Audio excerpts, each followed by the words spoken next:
Hello guys, അപ്പോൾ ഇന്ന് രാവിലെ തന്നെ എഴുന്നേറ്റിട്ടുണ്ട് കേട്ടോ. ഇന്ന് അച്ഛനും അമ്മൂനും സ്കൂളിൽ പോകണമല്ലോ. അപ്പോൾ രാവിലെ ഒട്ടും മനസ്സോടെ തന്നെ എഴുന്നേറ്റ് വന്നിരിക്കുന്നു കേട്ടോ. നല്ല മഴയായിരുന്നേ. എഴുന്നേറ്റപ്പോൾ മൂടി പൊതിച്ച് കിടന്ന് ഉറങ്ങാൻ തോന്നുമായിരുന്നേ. എൻ്റെ മുഖം കാണുമ്പോൾ തന്നെ എനിക്ക് ചിരി വരുന്നു കേട്ടോ.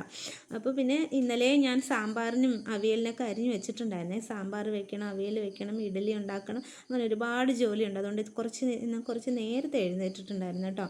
അപ്പോൾ സാമ്പാറിൻ്റെ കഷ്ണം ഞാൻ ആദ്യം തന്നെ പൊടിയൊക്കെ ചേർത്ത് കുക്കറിൽ അടുപ്പിൽ വെച്ചിട്ടുണ്ടായിരുന്നു. പിന്നെ അവിയലിന് അരപ്പൂടെ ചേർത്ത് അങ്ങ് വെച്ച് കൊടുത്തു കേട്ടോ. ഇപ്പുറത്തെ അടുപ്പിലോട്ട് അങ്ങ് വെച്ച് കൊടുത്തിട്ടുണ്ടായിരുന്നേ.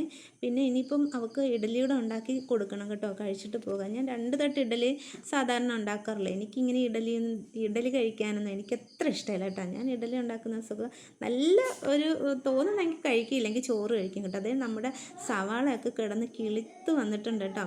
പിന്നെ നമ്മുടെ സാമ്പാർ വെന്ത് ഇറക്കിയതിന് ശേഷം വെണ്ടക്കയും താളിച്ചിട്ട് കൊടുത്തു, കടുകും താളിച്ചു, പിന്നെ മല്ലിയിലും അരിഞ്ഞിട്ട് കൊടുത്തിട്ടുണ്ടായിരുന്നു കേട്ടോ.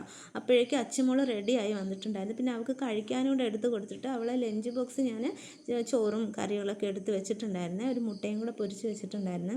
പിന്നെ ഇന്നലെ ഞാൻ മങ്കട മീൻ വാങ്ങിച്ച് വെട്ടി കഴുകി ഫ്രിഡ്ജിൽ വെച്ചിട്ടുണ്ടായിരുന്നു. ചെറിയ മങ്കട കേട്ടോ. പിന്നെ അതുകൂടെ അങ്ങ് കറിയാക്കാമെന്ന് കരുതി. അപ്പോൾ കുറച്ച് മീനെടുത്ത് വറക്കാൻ മാറ്റി വെച്ചിട്ടുണ്ട്. അത് കഴിഞ്ഞ് ഞാൻ ആ കറിയൊക്കെ വെന്ത് ഒരു കഷ്ണം മീനൊക്കെ വറുത്തതുകൂടെ എടുത്ത് ഞാൻ കഴിക്കാനിരുന്നു കേട്ടോ. വറുത്ത മീൻ ഞാനങ്ങനെ കഴിക്കാറില്ല, എടുക്കും, വല്ലപ്പോഴൊക്കെ കഴിക്കാറേ ഉള്ളൂ. പക്ഷേ ഇന്ന് ഈ മങ്കട കണ്ടപ്പോൾ നല്ല ഫ്രഷ് ആയിരുന്നു കേട്ടോ. അപ്പോൾ ഞാൻ അങ്ങനെ കഴിക്കുന്നു. അപ്പോൾ എല്ലാവർക്കും വീഡിയോ ഇഷ്ടപ്പെട്ടാൽ ലൈക്ക് ചെയ്യണേ, ഷെയർ ചെയ്യണേ, സബ്സ്ക്രൈബും ചെയ്യണേ. ടാറ്റാ.